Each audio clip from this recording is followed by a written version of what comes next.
Bom dia, pessoal, tudo bem? Vamos se preparar? Mais uma aula de Química. A gente vai iniciar agora o módulo 4, é um novo módulo, um novo capítulo da apostila. Essa aula é a nossa aula 5. Então, o que a gente vai começar a ver no novo capítulo hoje? Hoje tem bastante coisa, né? Bastante novidade. Entra cálculo também, né? A gente volta para o cálculo e a gente começa a estudar a termoquímica. A partir de agora, a gente começa a estudar quem libera e quem absorve energia. É isso que a termoquímica ela estuda. Ó, é a parte da química que estuda as quantidades de calor, que a gente vai usar o termo de entalpia, liberado ou absorvido. Liberado para o meio ou absorvido, retirado do meio. Durante uma determinada transformação. Qualquer tipo de mudança que pode ocorrer, ou uma reação química, um processo químico, ou uma transformação física, uma mudança de estado físico, por exemplo. Tais como, eu coloquei aqui, ó, mudanças de fase, eu coloquei como exemplo a vaporização, pode ser a fusão, pode ser a solidificação, a condensação, qualquer tipo de mudança de estado físico. Ou a queima de um carvão, a queima de um papel, né? A queima na química a gente chama de combustão, a gente usa o termo inteiro, esse termo, combustão. Todos os processos nos quais a transformação da matéria são acompanhados por consumo ou produção de energia. O que a gente precisa lembrar? Que numa reação química, tem quem aparece de um lado, que a gente chama de reagente, quem aparece do outro lado, que a gente chama de produto. Lembrar que o reagente ele vai ser consumido durante uma reação. Quem que se forma é o produto. Então ele é consumido e forma o produto. É esse tipo de raciocínio que a gente tem que ter. A energia evidenciada nessas transformações pode ser calculada por meio do estudo da termoquímica. Então a gente vai aprender a calcular o quanto que foi liberado de energia e o quanto que foi absorvido numa reação. Mais tarde a gente vai calcular também a quantidade de energia numa ligação entre um átomo e outro para formar a molécula. Então, a termoquímica são as trocas de energia na forma de calor, que a gente vai usar muito o termo entalpia, envolvida nas reações químicas e nas mudanças de estado físico das substâncias. Tudo que estava aqui no início, né? Só coloquei mais destacado para a gente saber direto qual é a definição. Em casa, o famoso, né, macarrão, miojo que a gente coloca para cozinhar, são os exemplos mais comuns que a gente usa no dia a dia em sala de aula. Então eu vou lá, pego uma panela, coloco água e acendo a chama do fogão. O que vai acontecer? Se eu aproximar a minha mão da chama, eu sinto que essa chama ela está liberando calor, liberando energia para o meio. O que acontece com a água que está dentro da panela? Ela vai absorver essa energia para mudar o estado físico dela, de líquido para forma de vapor. Então, num simples fato de eu pegar uma panela, colocar água, acender a chama do fogão para cozinhar um miojo, o que eu estou fazendo? Eu estou liberando e absorvendo energia. Quando eu acendo um fósforo, quando eu queimo alguma coisa, uma reação de combustão, também a gente sabe que nesse caso vai liberar energia. Se eu deixo uma barra de chocolate dentro do meu carro, vou dar aula, né? Tem sol, então vai estar super quente ali dentro do carro. A minha barra de chocolate que estava sólida, ela vai absorver energia do meio, lá dentro do meu carro. E ela vai mudar o estado físico. Ela vai passar de sólido para líquido, ela vai derreter, vai ocorrer a fusão. Isso, na verdade, é o que a gente vai começar a estudar a partir de agora, né? Exemplos relacionados com o dia a dia. O que é entalpia, que eu tinha falado antes? É o conteúdo de energia de cada substância participante de uma transformação. Para cada tipo de substância que tem na minha reação química, por exemplo, eu consigo saber qual é a entalpia, qual é a quantidade de energia que eu tenho ali. Numa reação, a gente vai aprender a calcular a variação de entalpia. A quantidade de calor final menos a quantidade de calor inicial. que na verdade o que a gente tem? No início a gente tem reagente, no final a gente tem produto. A gente vai fazer produto menos reagente, só que a quantidade de calor de cada um, de cada lado de uma reação, vamos pensar assim. Então, não existe meio que permita ao químico medir a entalpia de um sistema. Entretanto, é possível e muito útil medir a variação de entalpia. Vai aparecer esse delta. Esse delta indica a variação. Entalpia, a quantidade de energia. Então, a gente vai fazer final, que é produto, menos inicial, que é reagente. A medida de ΔH permite saber se a entalpia aumentou ou diminuiu, mas não é possível conhecer a entalpia de um estado. Podemos apenas medir sua variação, utilizando um calorímetro. Mais tarde a gente vai falar de entalpia de novo, tá? Eu vou mostrar e vou explicar de novo aqui. A variação da entalpia de uma reação depende de quê?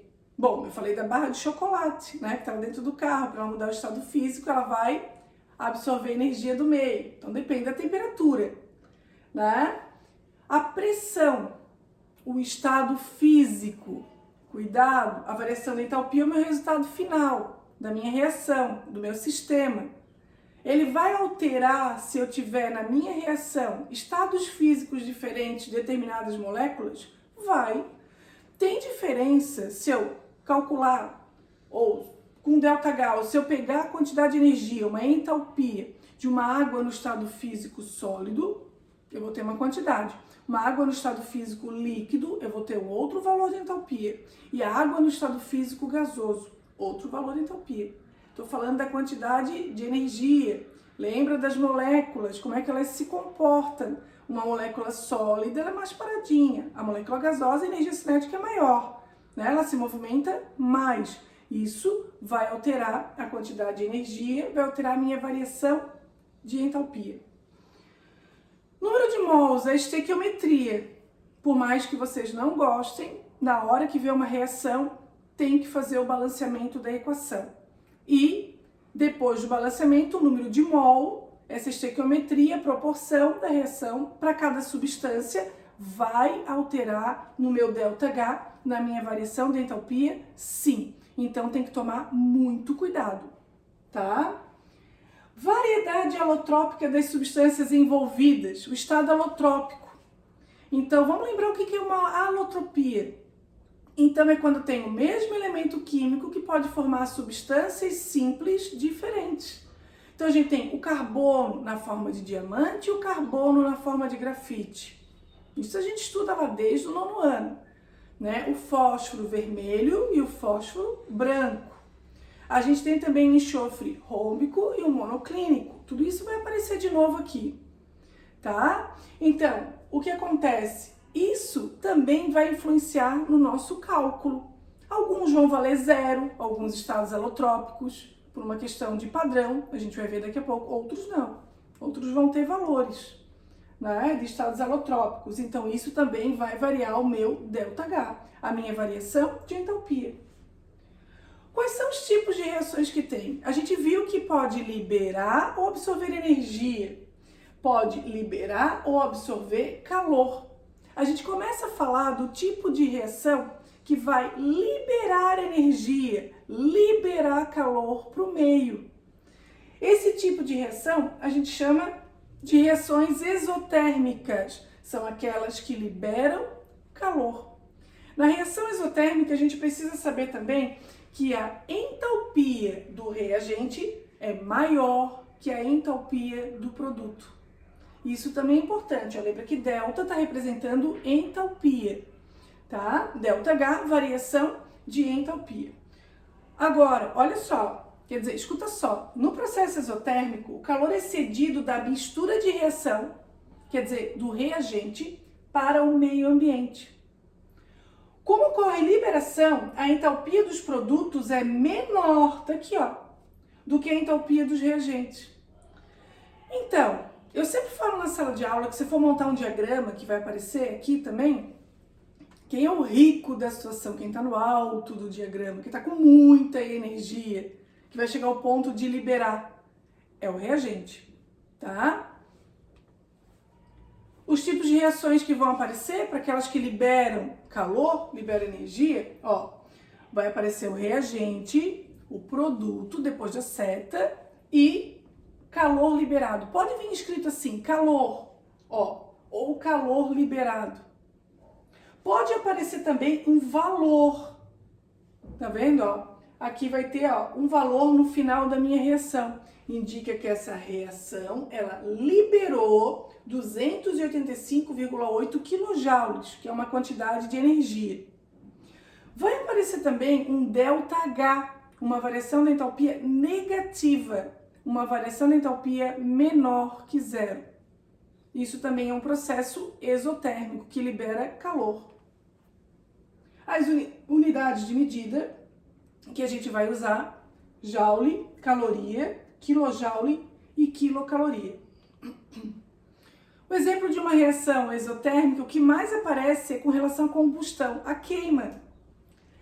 Nesse tipo de reação, a gente tem que lembrar, para uma combustão completa, que o que vai mudar aqui no início é a substância. Essa substância, ela vai reagir com oxigênio, vai liberar CO2 mais água. Então, essa é uma reação de combustão completa que você já tem que saber montar, tá certo? Então, uma substância, nesse caso eu usei o metano, ele reage com o oxigênio do ar, libera dióxido de carbono mais água. E uma reação de combustão incompleta, então, por exemplo, quando a gente fala assim, tá queimando, né, alguma substância, algum tipo de material e tá liberando fuligem, por exemplo, a gente escuta isso no dia a dia, né, tipo um pozinho preto assim, que fica no ar, que se pega nos móveis também, vai ficar tudo com um pontinho preto, fuligem. Tá aqui, a combustão incompleta. Uma combustão incompleta é aquela que reage com oxigênio e não libera CO2, ela libera monóxido de carbono, CO, mais água. Eu também posso ter uma combustão incompleta, ó, quando libera carbono e água. Tá vendo? Uma libera dióxido de carbono, a outra monóxido de carbono, a outra só carbono. Então tem diferença numa combustão completa e uma combustão incompleta. Essa diferença vai dar diferença na cor da chama. Tá? Então pode ver, eu tenho uma chama, né, o exemplo mais comum de combustão, né, quando a gente queima alguma coisa, bota fogo, liga a chama do fogão e uma chama amarela. Então, cuidado.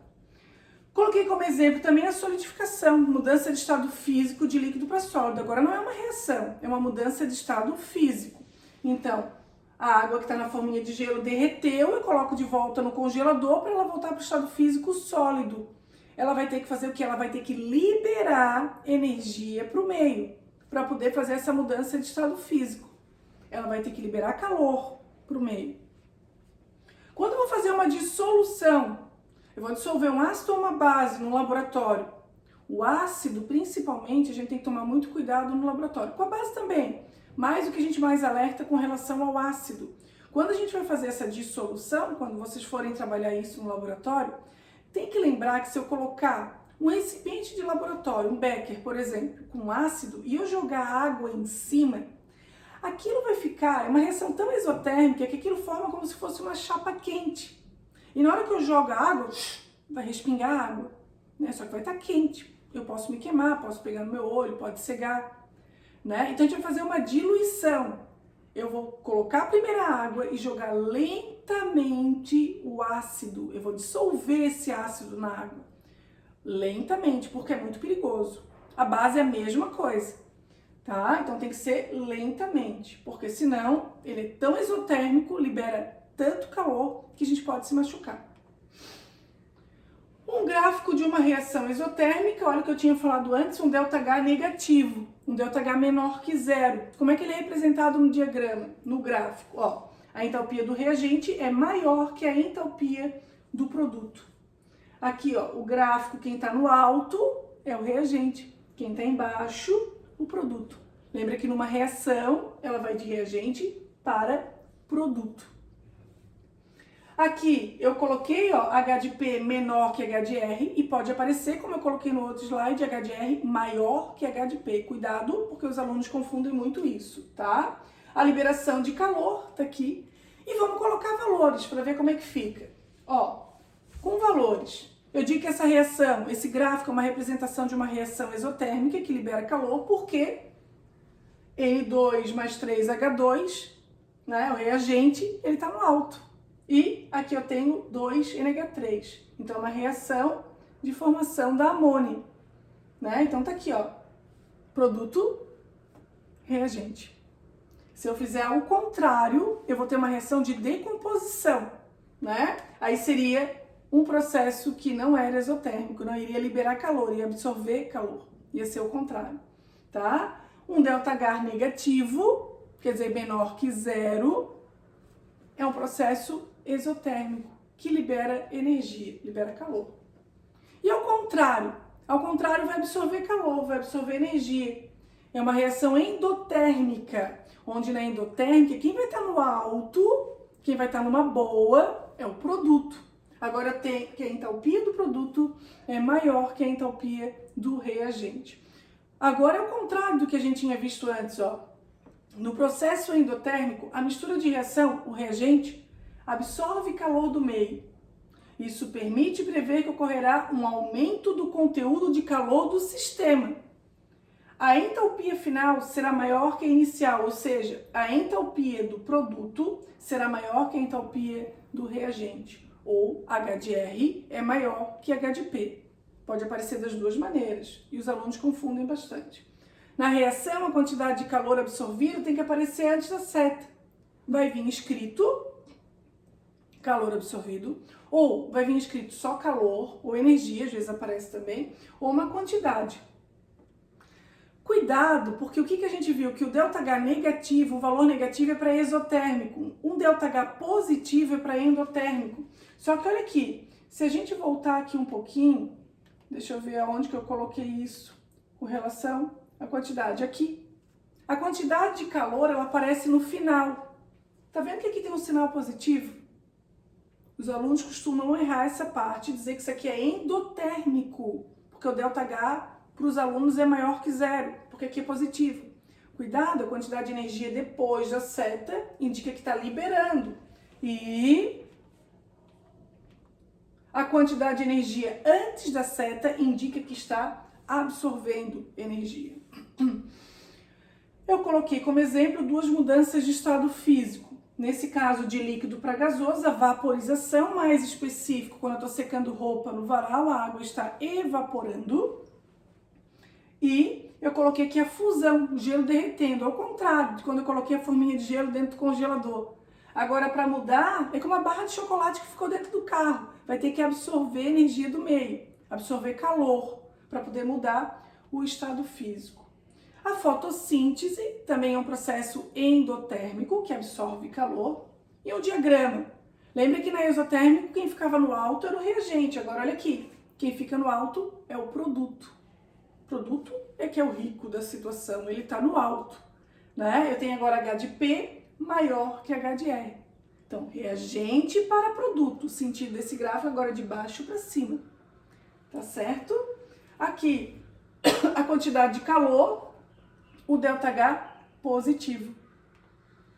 Com valores, como é que iria ficar esse ΔH positivo, ó, absorve calor, um processo. Mudança de estado físico, como que vai ficar, né? A variação da entalpia com relação à mudança de estado físico, sólido, líquido e gasoso.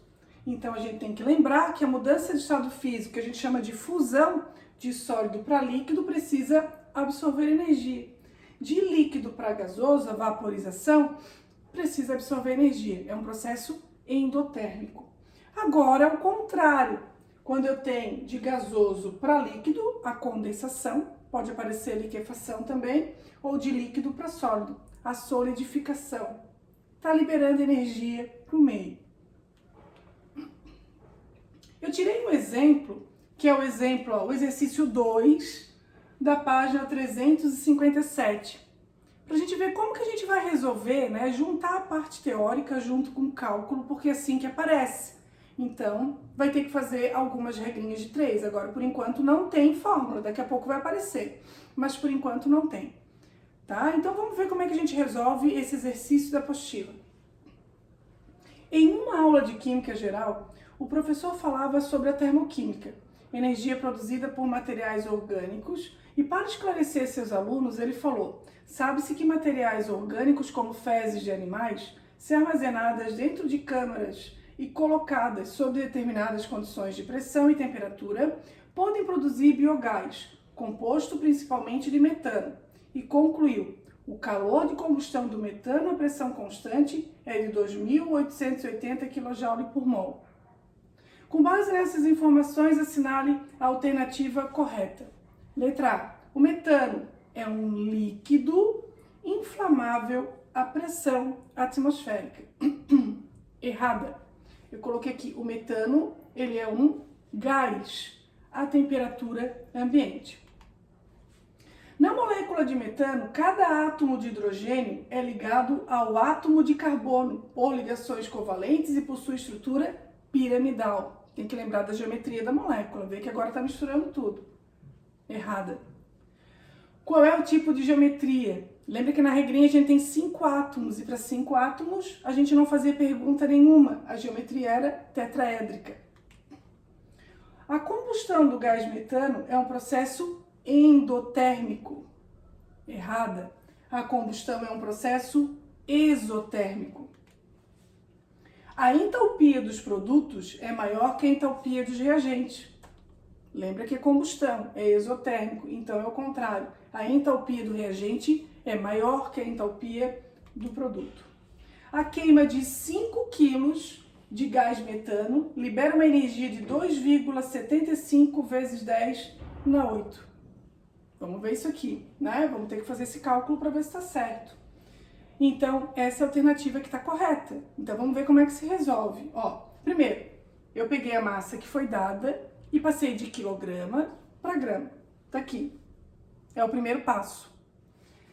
Em seguida, a gente vai trabalhar com joule, porque aqui, no resultado final, ele coloca em joule. Saiu aqui, ó, bem nessa partezinha que tá meio escurinha, mas é joule. Então, a gente tem que transformar a quantidade de energia também. Então, 1 kJ equivale a 1000 joule. 880, que o enunciado deu, eu vou transformar.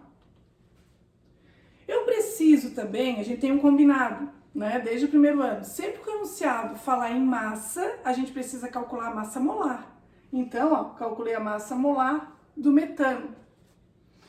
Agora, quanto que deu? Para cada 1 mol, eu tenho 16 gramas de metano. Então, 16 gramas de metano está para a quantidade de energia que a gente teve que transformar, que o enunciado deu, e a massa que ele também deu, eu preciso calcular a quantidade de energia para 5 quilos. Lembra? Para 5.000 gramas de metano. Essa é a quantidade de energia para 5 quilos de metano. Onde eu arrumei aqui, porque fica melhor desse jeito, como estava lá na resposta, né? 2,75 vezes 10 na 8 já. Então, a alternativa que está de acordo é essa alternativa aqui. Certo? Então, vamos para o próximo.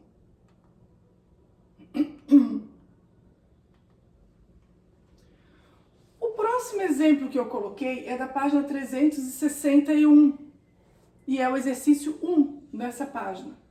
O nitrato de amônio pode ser utilizado na fabricação de fertilizantes, herbicidas e explosivos. Sua reação de decomposição, ó, estou decompondo o nitrato de amônio, está representada abaixo. Então, tá aqui.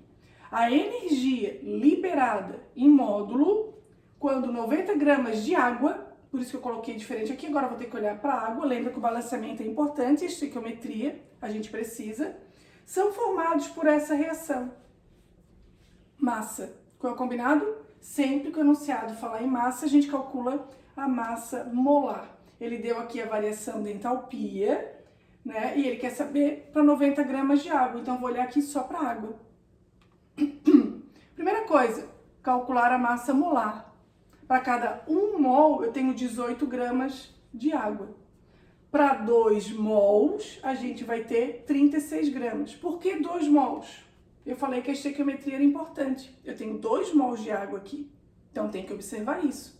A gente calculou para 1 mol, 18 gramas por mol. Aqui eu tenho 2 mols de água. Tá aqui. Agora, para 37 kJ, o enunciado quer saber quanto que a gente vai ter em 90 gramas de água. vai dar 92,5 kJ. A alternativa correta é a letra B.